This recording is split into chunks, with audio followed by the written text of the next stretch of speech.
Hello everyone. So today's topic of discussion is another sub part of number system. We'll be discussing today the concept of factorials and last digit. Okay. This topic is not that important in comparison to the other topics such as divisibility rule and SCF LCM, but you can expect a question or two from factorials and last digit in your GMAT or in your GRE exam. Okay.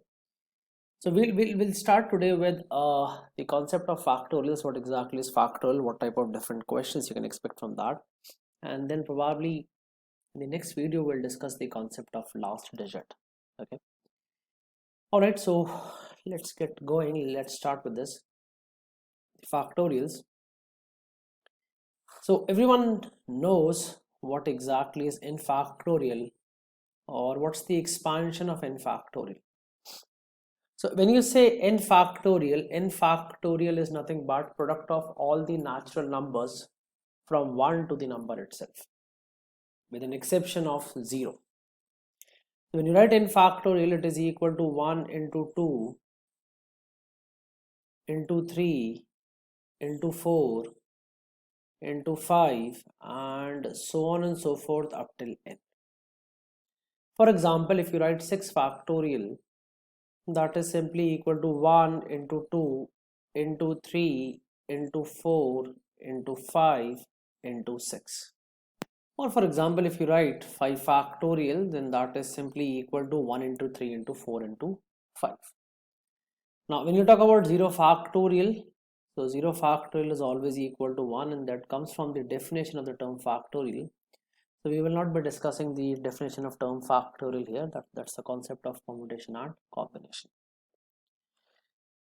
Okay, so this is basically what factorial denotes. This is what is the representation of factorial. Similarly, if you write 2n factorial, so that is equal to 1 into 2 into 3 into 4 up till n, and then n plus 1 into n plus 2, so on and so forth up till 2n. So this is an expansion of 2n factorial. Now let's talk about some other basic details about factorial. This was point number 1. This is point number 2 regarding factorial. Now the point number 3, and that is basically our telescopic series.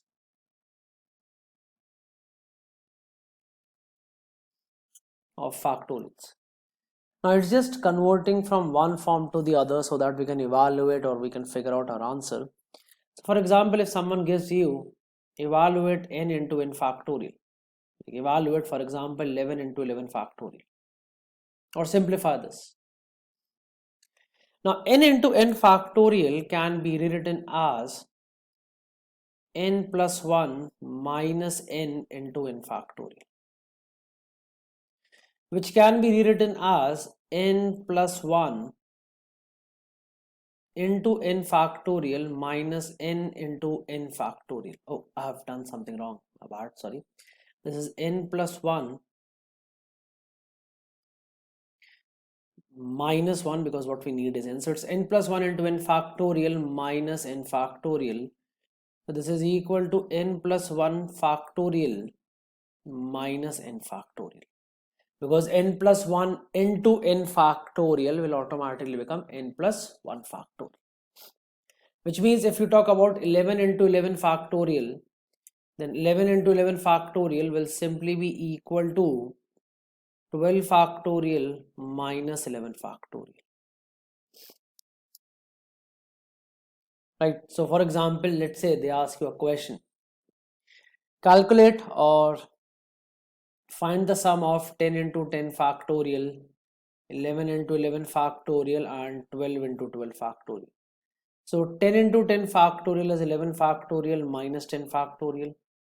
11 into 11 factorial is 12 factorial minus 11 factorial, and 12 into 12 factorial is 13 factorial minus 12 factorial. And when you add this, these two will going to get cancelled, these two are going to get cancelled, and your answer is simply 13 factorial minus 10 factorial. So it's simply converting from one form to the other. That's it, nothing else is there. Okay, I just want you to get into the habit of understanding factorial. That's the concept, nothing else is there. Now Another thing regarding factorial, always remember that product of n consecutive numbers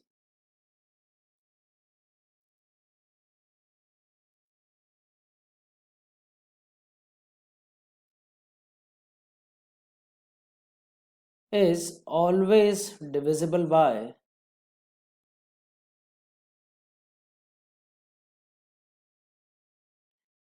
n factorial.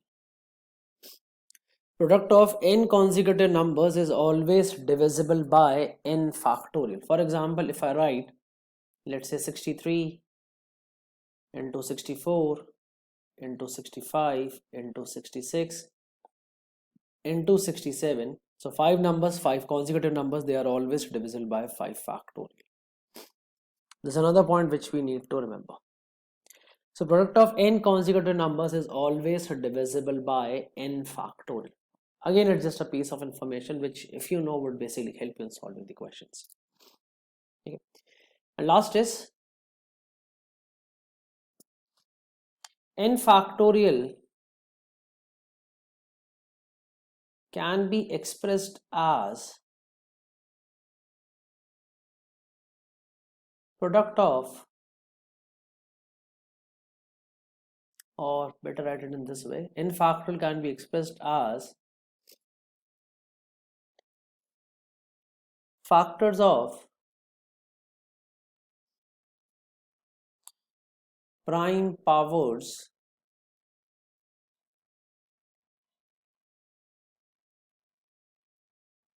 in a unique way. So the statement may be a bit confusing. Let me explain you what I mean to say. For example, let's suppose if I write 9 factorial. So 9 factorial is nothing but 1 into 2 into 3 into 4 into 5 into 6 into 7 into 8 into 9. So 4 is 2 square, 6 is 2 into 3, 8 is 2 cube, and 9 is 3 square. So can I rewrite 9 factorial as, okay, how many times do I have to? 1, 3, 4, 4 and 3, 7. So that is 2 to the power 7 multiplied by 3 is 1, 2, 4 times multiplied by 5 and multiplied by 7. So 9 factorial can be rewritten as 2 to the power 7 into 3 to the power 4 into 5 into 7. So we are able to express n factorial as the factors of prime powers in a unique way. This is the only way in which you can write 9 factorial in terms of its prime factors. Okay. So this is like the basics of factorials which we need to understand. Just basic couple of points. I'll just quickly revise it for you. When you talk about n factorial, the expansion of n factorial is nothing but product of all the natural numbers from 1 to the number itself. Similarly, you can write 2n factorial also. 0 factorial is one of the exceptions, which is simply equal to 1, and the reason is basically the permutation. Okay, just remember that 0 factorial is equal to 1. And then we also discussed how to solve telescopic series, like how do you evaluate if something is given to you in terms of factorial. Then we also discussed 2 more points, that product of n consecutive numbers is always divisible by n factorial. And the last one is n factorial can be expressed as factors of prime powers in a unique way. Okay, these are like couple of points which you need to know as far as factorial is concerned. Okay, now we'll move on to the first type of question that you can expect from factorial.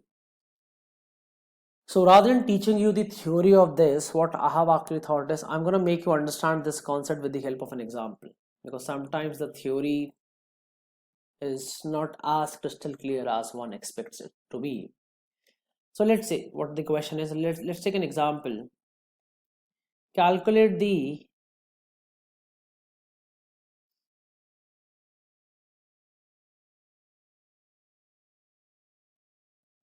maximum power of 2 in 11 factorial. Or in other terms, the question can be also put up in a way that if 11 factorial is completely divisible by 2 to the power n, find the maximum value of n.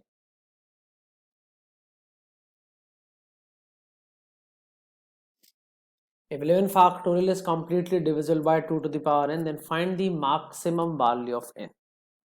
Now, how do you solve this question?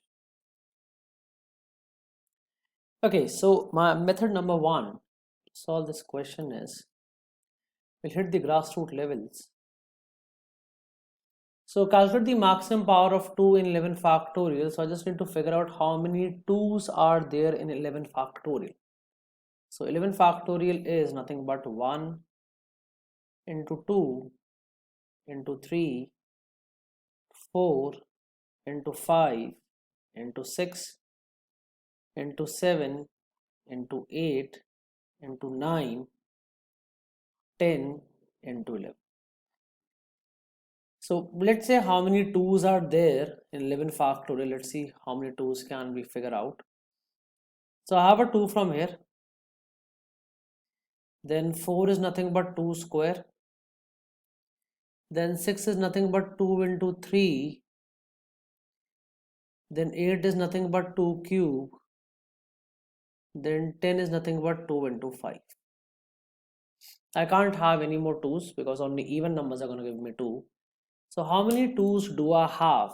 1 plus 2, 3 plus 1, 4 and 3, 7 and 1, 8. So the maximum number of 2's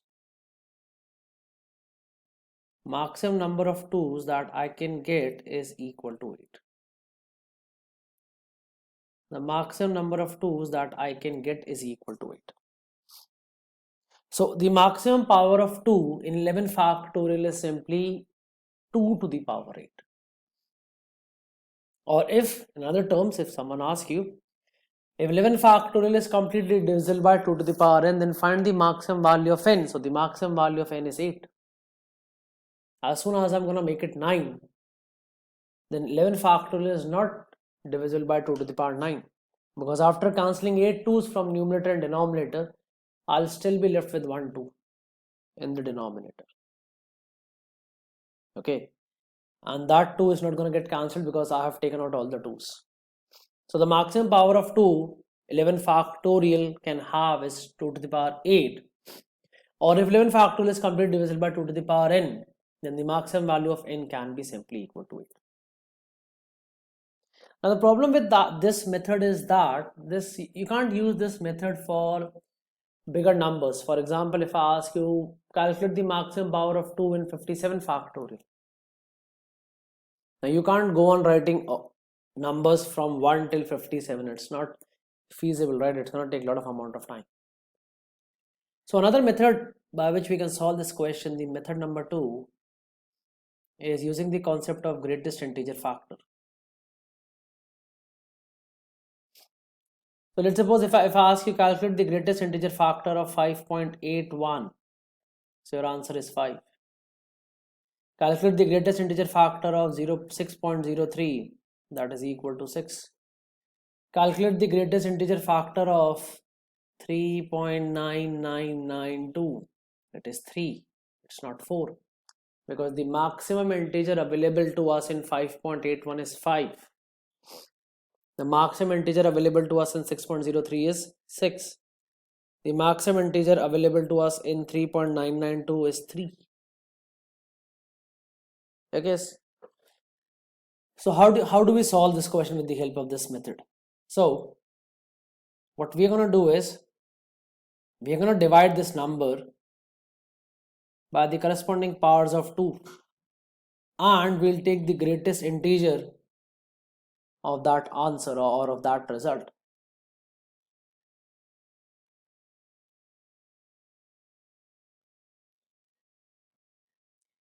So 11 by 2 cube, greatest integer factor of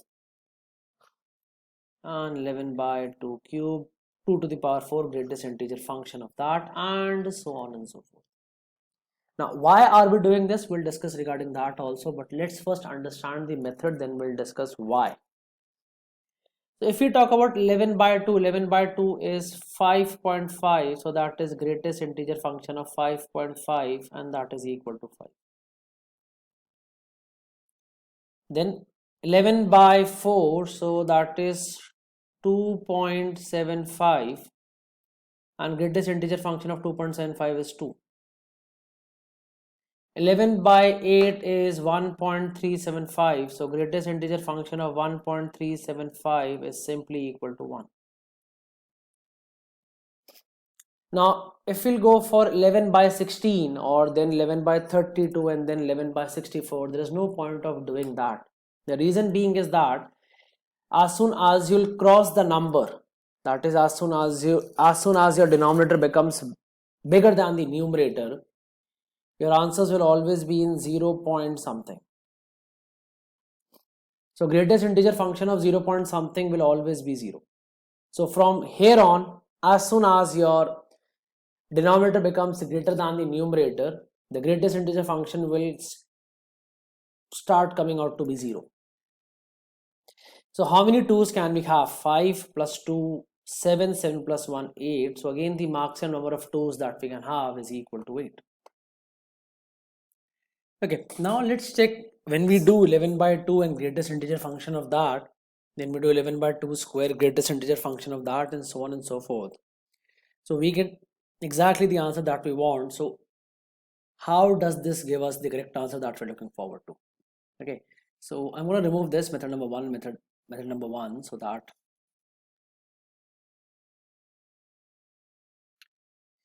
okay, so I need into 6 into 5 into 4, 3 into 2 into 1.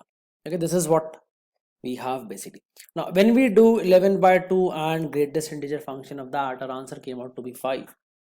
What that basically means is that I'm trying to take out all the 1-2's, all the 1-2's. I'm trying to take out all the 1-2's that we have. So how many number of 1-2's do we have? I'm going to get 1 2 out from here. Now 4 consists of 2 2's. I'm going to take only one of them out. So 2 1-2's. 6 consists of 1 2. So again I'm going to take out 1 2 from here. 8 consists of 3 2's, but I'm only going to take out 1 2 from there. And 10 again consists of 1 2, so I'm going to take out that 2. So if you'll observe, you'll realize that I'm going to exactly take out 5 1-2's from product of 1 till 11. I'm going to take out exactly 5 1-2's from product of 1 till 11. Now when you do 11 by 2 square, you're basically looking for numbers which consist of 2 square or which consist of 2 2's. Now you have already taken out 1 2, so this 2 is out. This will basically become 2. This is out. This will basically become 4, and this is also out. Now 11 by 2 square. So which of the numbers consist of 2 square? So 4 consists of 2 square. So I'm going to take 1 2 from here. And I'm going to take 1 2 from 8. Because 8 consists of 3 2's, 1 2 was already taken out, so it has one more 2 in it. So I'm going to take that one more 2 from it. So when you did 11 by 2 square, you got the answer as 2. So we have taken out these 2 2's. So 5 and 2 7. Now this 2 is gone because we have taken out both the 2's from 4. So now we are left with only 8, which effectively now has become only 2. Because we have taken out 2 2's from it. One when we were taking out single 2's, and one when we were taking out 2 2's. Now when you're doing 11 cube, you're looking for numbers which have 8 in them. So only in this case only 8 has 8 in them. So that will give you only 1 2. So 5 plus 2 7, 7 and 1 is 8. So your answer is 8. That's your answer. That's it. So this is how you can calculate the maximum power of any prime number in n factorial. Okay. So let's just quickly draw another question.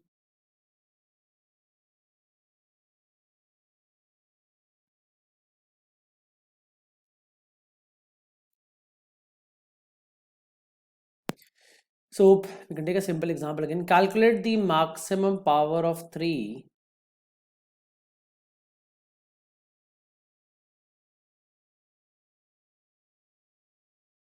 in 52 factorial. Calculate the maximum power of 3 in 52 factorial.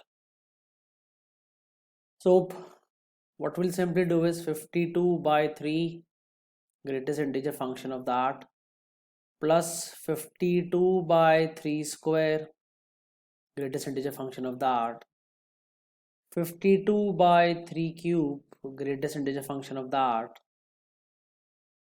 52 by 3 to the power 4, greatest integer function of that, and so on and so forth.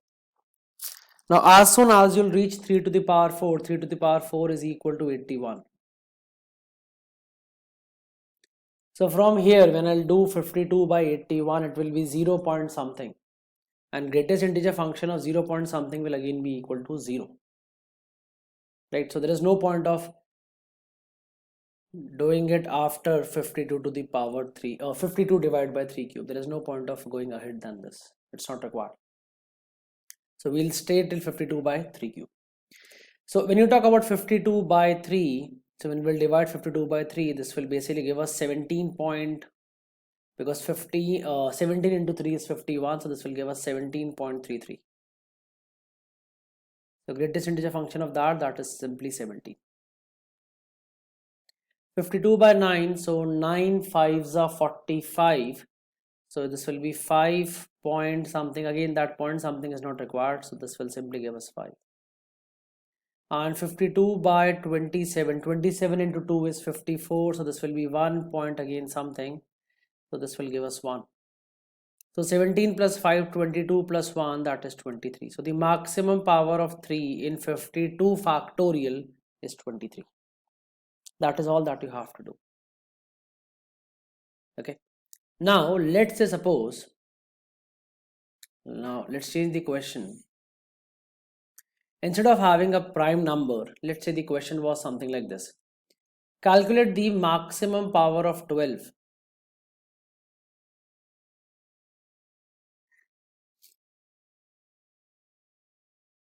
in 11 factorial.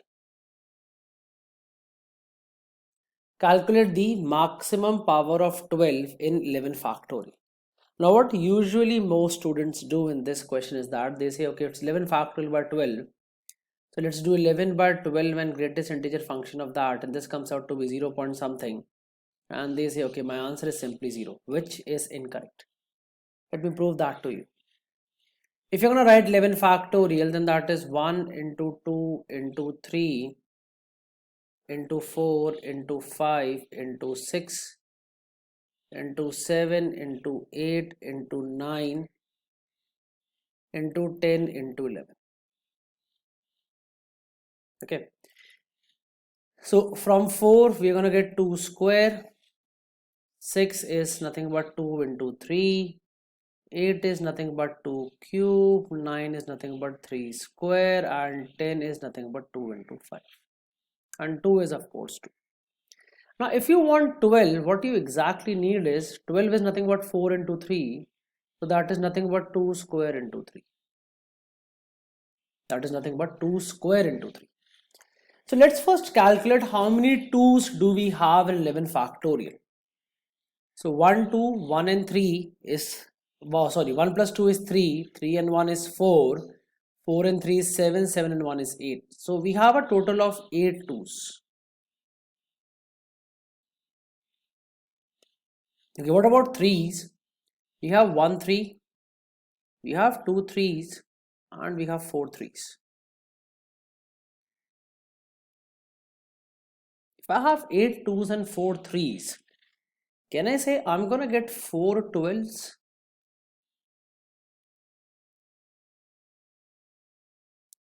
Can I say I'm gonna get 4 12s from here? Because 12 is nothing but 2 square into 3, right? 12 is nothing but 2 square into 3. So if I have 8 2's and if I have 4 3's, then I'm gonna get 4 12s from here. So the maximum power of 12 and 11 factorial is not 0. It is basically 4. Because in order to make 12, what you need is 2 2's and a 3. 11 factorial consists of 8 2's and 4 3's. So in short, I'm going to have 4 12's. Right? So if in case, if you want to calculate the maximum power of a composite number, if you want to calculate the maximum power of a composite number, you will not follow the same process as we did in case of prime numbers. You're going to first break that composite number into its prime factors. And then you're going to check the maximum power of those prime numbers in a given number. Right? For example, let's say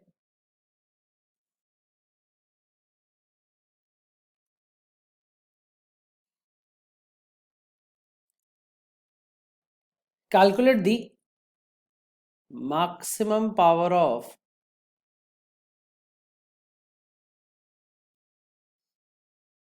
let's say 24 in 102 factorial. Calculate the maximum power of 24 in 102 factorial.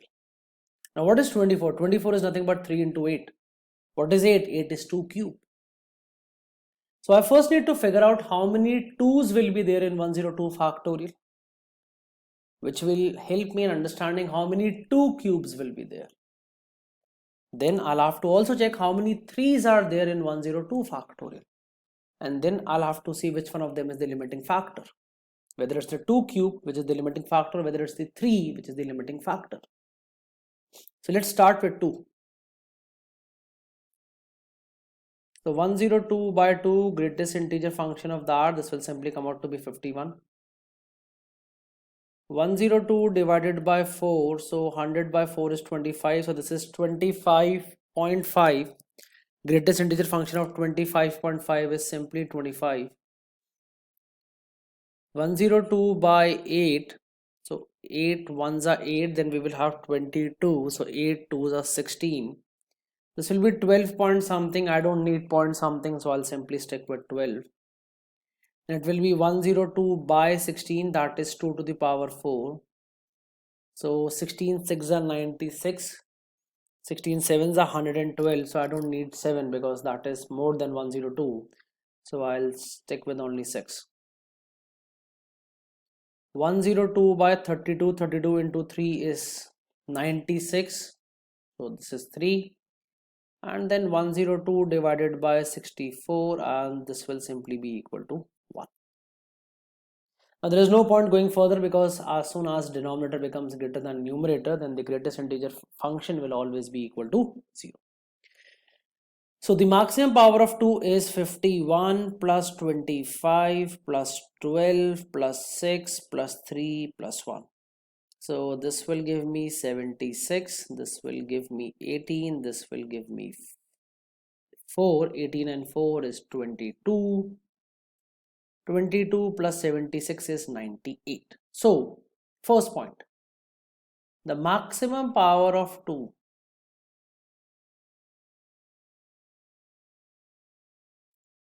in 102 factorial is 98.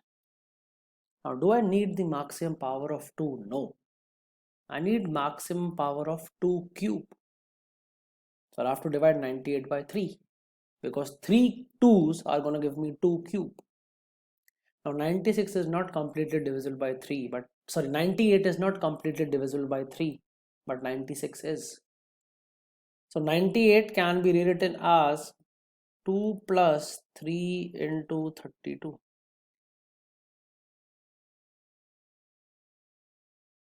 2 plus 3 into 32. So I can say I can have a maximum of 32 2 cubes in 102 factorial. We can have a maximum of 32 2 cubes in 102 factorial. And let's talk about 3's, because 24 is not only about 2 cube or 8, 24 is also about 3. So let's calculate the maximum power of 3 in this. So 102 divided by 3. So this will be 34. 102 divided by 9. 9 ones are 9. And then ones are, so 9 into 11 is 99. We can't go beyond that. 102 into 27. So 27 into 4, 27 into 3, if we do, that will be equal to 81. And if we do 81 plus 27, that will be beyond 102. So the greatest integer function will simply be 3. Then 102 by 81, this will give me greatest integer function as well. So the maximum power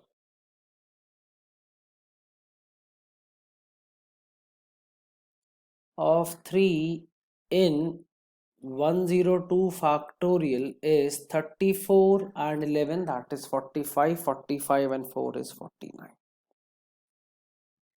So how many 2 cubes can I have? I can have 32 2 cubes. How many 3's can I have? I can have 49 3's in 102 factorial. Now in order to make a 12, I need 2 square as well as 3 cube. Sorry, I need, my bad, not in order to make 12. In order to make 24, I need 2 cube as well as 3. But I have only 32 2 cubes. So can I say that my limiting factor will be 2 cube? Because if I don't have 33rd 2 cube, I can't make a 24. For 24, I need 8 as well as 3. If I don't have 33rd 2 cube, I can't make an 8. Which means I can't make a 24. So the maximum number of 24s that we can have is 32, and that's the maximum power.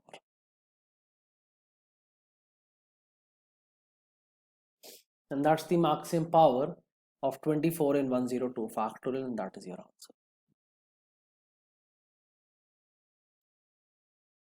Okay, so I'll just give you a couple of questions. You guys can try them out. So you can calculate maximum power of 18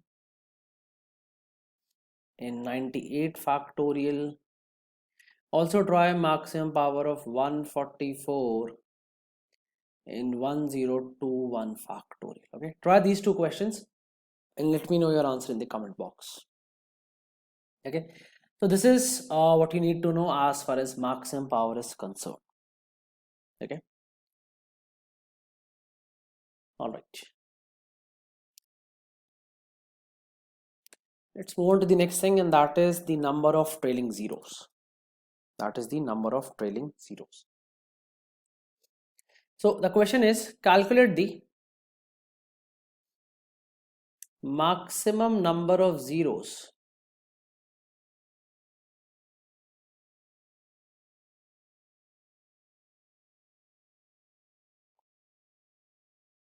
in the end of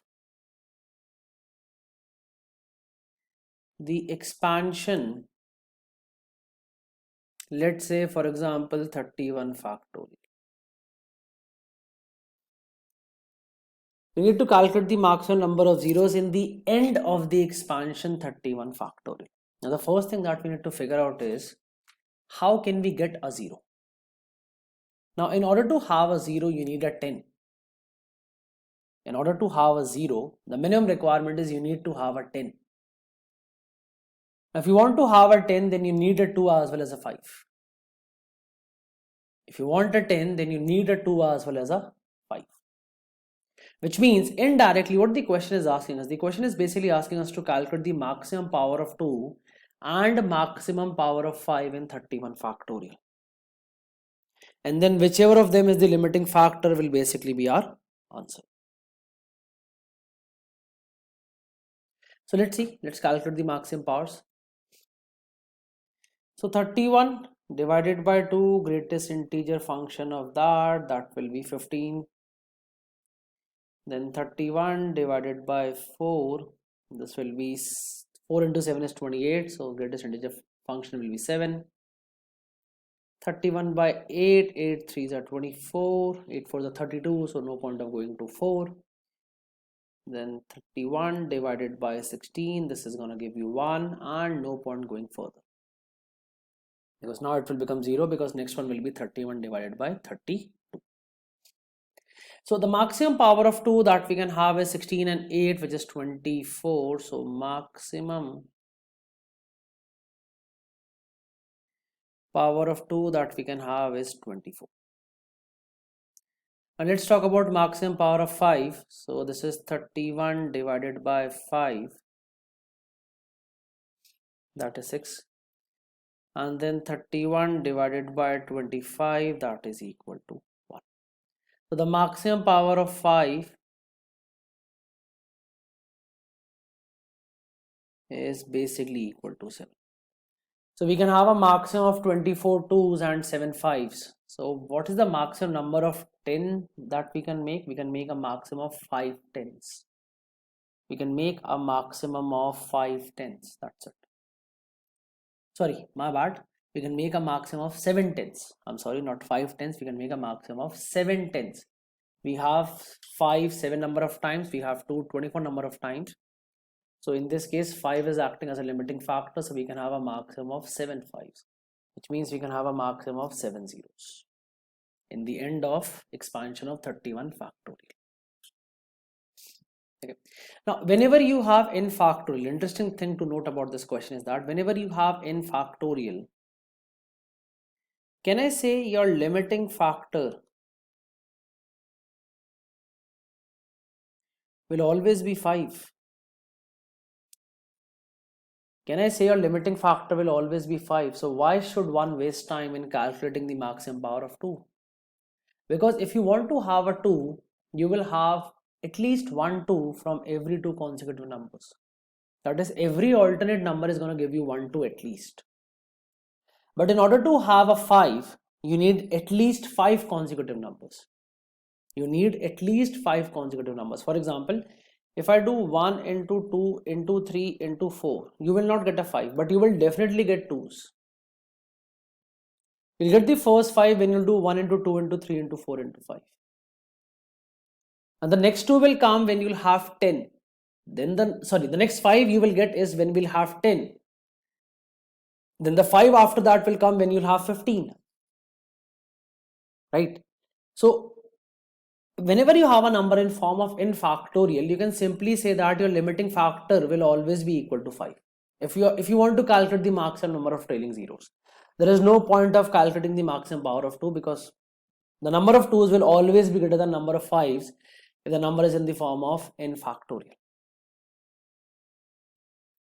So how can we make this question type interesting? So let's say, for example,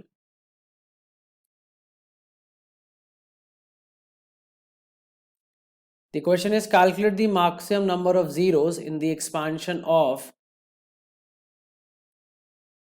73 factorial plus 74 factorial plus 75 factorial. Calculate the number of trailing zeros in the expansion of 73 factorial plus 74 factorial plus 75 factorial. So how would one solve this question?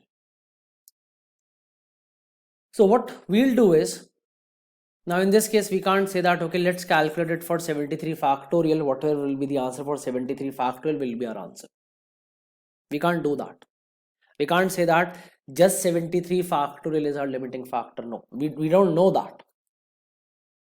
Okay, so can I do something here? Can I take 73 factorial common, and can I rewrite this as 1 plus 74 plus 74 into 75, which can be written as 73 factorial 75 plus 74 into 75. 73 factorial, and I can take 75 common again, and this will become 1 plus 74. So this is 73 factorial into 75 into 75.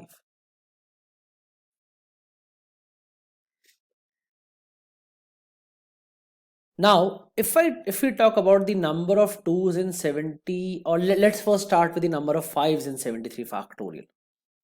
So it will be 73 by 5, greatest integer function of that will definitely give me 14. Then 73 by 25, 25 2's are 50, so this will give me 2. Now no point of going further because now it will become 0. So from here I'm gonna get 16 5's. Now if I talk about 75, what is 75? 25 into 3. 75 is 25 into 3. So 2 5's, that's 4 5's. So 4 5's and 16 5's, that means we have a maximum of 20 5's. We have a maximum of 20 5's. Now, do we need to calculate 2 here? Let's say we do not know, because now the expression is not in the form of in factorial. So let's start. Let's begin by doing it 73 by 2. So this is going to give me a value of 336, because it's going to be 36.5. Greatest integer function of 36.5 is simply equal to 36. Now do we need to calculate further? No, I don't think so, because we have only 25's, and just by doing the greatest integer function of 73 by 2 we are getting an answer of 36. So how many tens can you make? How many maximum number of tens can you make? You can make a maximum only 20 tens. You don't have to go any further, and that's your answer. Now if you would have done simply by doing it with the help of 73, then your answer would have been simply 16. You would not be taking these 4 5's into consideration. You would not be taking these 4 5's into consideration.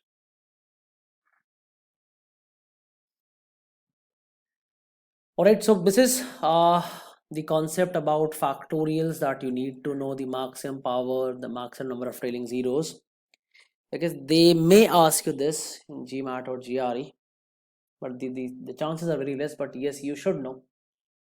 If it comes, then you need to know how to solve a particular question, right? So as far as this video is concerned, we'll keep it till here, guys. Okay, there is nothing more to discuss as far as this video is concerned. We'll discuss regarding the last digit in the next video. Okay, so thank you so much for watching the video. If you have any questions, if you have any concerns, any questions, please do let us know in the comment box, and please do subscribe the channel, like the video, and share it with your friends. Keep watching and keep learning, guys. Thank you so much.